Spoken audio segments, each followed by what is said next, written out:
In 1965, in the town of Bridgeport, Connecticut, lived a 17-year-old boy named Fred DeLuca. Fred was a hardworking young man with very little money.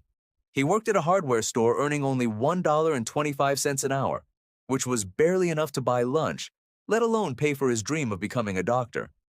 His pockets were empty, and his heart felt heavy because his family could not afford the high cost of college. One afternoon, Fred gathered his courage to visit a family friend, a scientist named Peter Buck. Fred hoped Peter might give him a loan. Instead, Peter looked at the boy and said, "I think you should open a sub shop." Fred was stunned. He had never made a sandwich in his life. But Peter believed in him so much that he wrote a check for $1,000 and became his partner. They opened their first shop, Pete's Submarines, on August 28, 1965. At first, it felt like a miracle. They sold over 300 sandwiches on the first day and ran out of food. Peter cheered, "We're going to be millionaires." But then, the honeymoon ended. Sales plummeted. Month after month, the shop stayed empty. Fred and Peter did not have enough money to pay the rent or their workers. One day, Peter sat down and wrote 8 letters in a notebook. LTDATATK.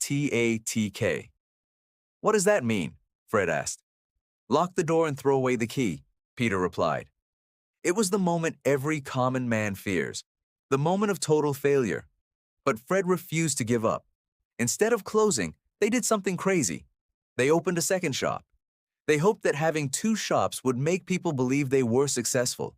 It was a massive risk, but it worked. Sales finally began to grow. Fred realized he couldn't build an empire alone.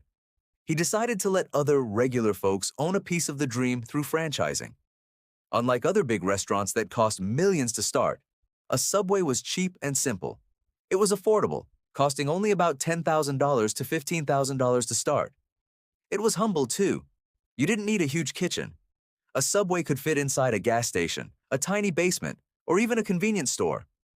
By the early 2000s, Subway became a global giant. 2 big moments changed everything. First, the Jared story. A student named Jared lost 245 pounds eating only Subway.